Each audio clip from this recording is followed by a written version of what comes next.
Hi guys, welcome to a new blog. তো এখন আমরা আছি বাঁকুড়ার মদনমোহন মন্দিরে, যে আমার বন্ধুর বাড়ি বাঁকুড়া। তো বেসিক্যালি ওদের বাড়ি এসেছি, বন্ধুর বাড়ি এসেছি বাঁকুড়া। এটা হচ্ছে অঙ্কিতা, অদিতি, আর সঙ্গে আমি অন্তরা আর জয়ন্তী আছি। সুন্দর লাগছে। তো এই হচ্ছে বিষ্ণুপুরের ম্যাপ। আমাদের জার্নি শুরু হয়েছে উপরে বাম দিকে মদনমোহন মন্দির থেকে।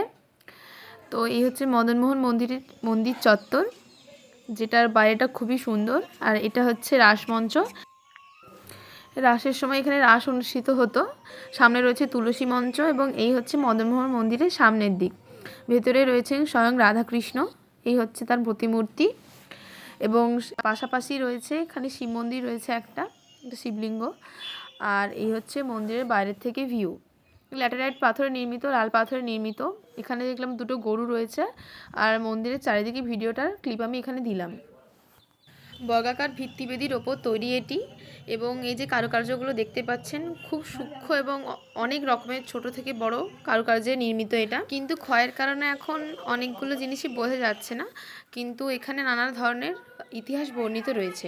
এবং মন্দির থেকে বাইরে বেরোলে রয়েছে অসংখ্য দোকান, পোড়ামাটি থেকে শুরু করে কাঠের তৈরি এবং পাথরের তৈরি অনেক রকমের জিনিস রয়েছে। এই যে এগুলো দেখতে পাচ্ছেন কিছু 10, 20, 30 নানা রকমের দামের। মদনমোহন মন্দির থেকে টোটো করে আবার 20 টাকা দিয়ে এলাম এই বড় প্রস্তর দরজার সামনে। এই যে ফাঁকগুলো দেখতে পাচ্ছেন, এর ভেতরে সৈনিকরা থাকতো। এই যে গর্তগুলো বাঁকা, মানে ভেতর থেকে ওরা যুদ্ধ করলে বাইরের শত্রুকে দমন করতে পারবে, কিন্তু বাইরে থেকে ভেতরে করা যাবে না। তো এখান থেকে বেরিয়ে গেলাম এই ছোট প্রস্তর দরজাতে। এখানে সিঁড়ি দিয়ে উপরে ওঠা জায়গা আছে, কিন্তু সিঁড়ি সরিয়ে নিলে আর কেউ উঠতে পারবে না এখানে। তো তখনকার রাজাদের এরকম ব্যবস্থাপনা ছিল। ওখান থেকে বেরিয়ে এখন এসছি লালজি মন্দিরে। বাইরে রয়েছে একটি পার্ক, যার প্রবেশ মূল্য 10 টাকা। লালজি মন্দিরে আপনাকে স্বাগত। So beautiful, so elegant, just looking like a wow. নাটমঞ্চার বন্ধুরা নাটক করছে। এই হচ্ছে মায়ের মন্দির, এটা তুলসী মঞ্চ, এটি ভোগ কক্ষ।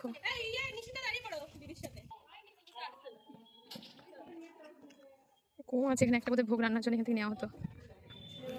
এরপর আমরা গেলাম মৃন্ময়ী মায়ের মন্দির। এই মন্দিরেই দুর্গাপুজো সর্বপ্রথম বাঁকুড়াতে শুরু হয় এবং সেখান থেকে আস্তে আস্তে চারিদিকে ছড়িয়ে পড়ে। এখানে রয়েছে দুটো বেদি, বড় ঠাকুরানী এবং ছোট ঠাকুরানীর বাইরে হচ্ছে এই মন্দিরের চত্বর। এবং মন্দির চত্বরে রয়েছে এই ডোগরা সেন্টার, যেখানে অসংখ্য কারুকার্য করা অনেক পিতলের মূর্তি রয়েছে, বাট দামটা অনেকটাই বেশি। এই মায়ের মন্দিরের ঠিক অপোজিটে রয়েছে রাধাশ্যামের মন্দির। এটিও বর্গাকার ভিত্তিবেদির ওপর নির্মিত। ওপরে রয়েছে একটি চূড়া। এই হচ্ছে নাটমঞ্চ, এটিও লাল বা ল্যাটেরাইট পাথরে নির্মিত। সামনে একটা তুলসী মঞ্চ, নাটমঞ্চ, ভোগকক্ষ রয়েছে। সামনে বর্ণিত রয়েছে রামায়ণের নানা দৃশ্য, অনন্ত সজ্জায় বিষ্ণু, রাধাকৃষ্ণের কিছু লীলা। এখানে চৈতন্য মহাদেব, নিত্যানন্দ প্রভু, মাঝখানে জগন্নাথ দেব, আর এদিকে রাধাশ্যামের মূর্তি রয়েছে। এরপর আমরা গেলাম জোড়বাংলোতে, যা কৃষ্ণরায় নামে পরিচিত। সামনে একটি গাইড রয়েছে, যিনি ওনাদেরকে বলছিলেন, তো আমরা সেটাই শুনছিলাম। আর কোনটা লঙ্কাকাণ্ড তো বলতে দেখুন, চিরাকাণ্ড করে লঙ্কাকাণ্ড, বানরদের তাণ্ডব নিয়ে সেটা এখানে দেওয়া হচ্ছে রামায়ণের কাহিনী। মানে যে সমস্ত কাজগুলো দেখলাম সমস্ত রামায়ণের ঘটনা করে তৈরি করা হচ্ছে দিকটা।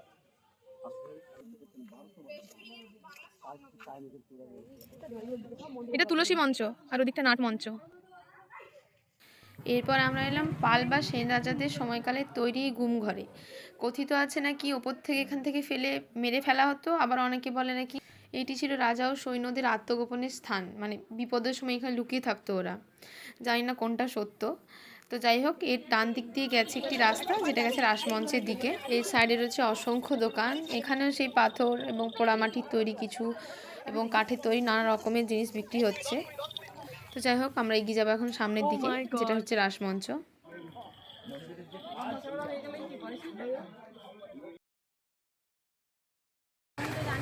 पैदल चल रहा हूँ, गाड़ी चाहिए, जिंदगी के सफर में सवारी चाहिए, अकेला है मिस खिलाड़ी, मिस्टर खिलाड़ी चाहिए।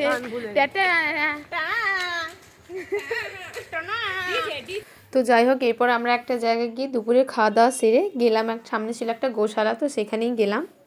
ভেতরে 60 থেকে 70টা গাই রয়েছে। তো এখান থেকে দুধ বিক্রি করা হয়, ঘিটি তেমন তৈরি হয় না, জিজ্ঞেস করে জানা গেল। তো ওই ভেতরটা ঘুরে নিয়ে বিকালে আমি আর অদিতি এসেছিলাম ভেতরে। তো এখানটা ঘুরে নিয়ে এখন আমরা যাব রাসমঞ্চে। এই যে এত সুন্দর পোড়ামাটির তৈরি যে রাসমঞ্চটা দেখতে পাচ্ছেন, মাঝখানে এই যে পাথরটা আছে, ওই পাথরটা লোকানো আছে এর মধ্যে, যেখানে ওই যে মাঝখানের পাথরটা যদি খুলে ফেলা হয় বা ভাঙিয়ে দেওয়া হয়, গোটাটা মন্দিরই খুলে পড়ে যাবে। চারিদিকে রয়েছে এরকম বারান্দা, এবং এই সৌধটি সপ্তদশ শতাব্দীর শেষার্ধে তৈরি, এবং রাস উৎসবের সময় সমস্ত মন্দির থেকে বিগ্রহগুলোকে এনে এখানে একসাথে পুজো করা হতো। চারিদিকে দরজার ভিতর দরজা, লাইক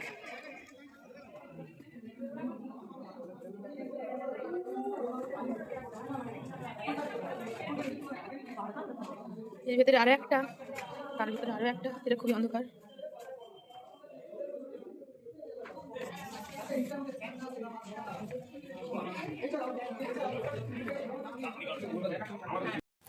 এবং তারপর আমরা এলাম দলমাদল কামান দেখতে, যা মল্লরাজার সময়কালের তৈরি এবং 4.5 ফিট দৈর্ঘ্য এই কামানটির।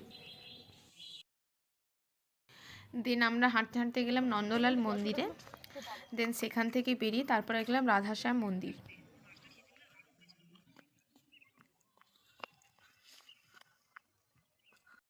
এবং শেষে এসে পৌঁছলাম রাধা মাধব মন্দিরে।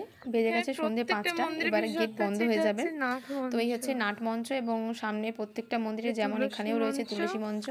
এই হচ্ছে মন্দির, ওপরে নানা কিছু বর্ণিত রয়েছে, যেমন রামায়ণ, মহাভারত এবং কিছু কৃষ্ণলীলা।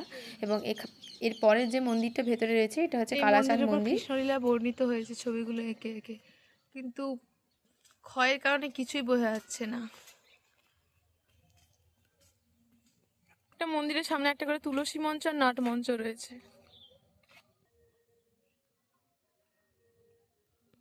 তো এগুলো দেখার পর আমরা ফিরলাম আবার ঘরের দিকে।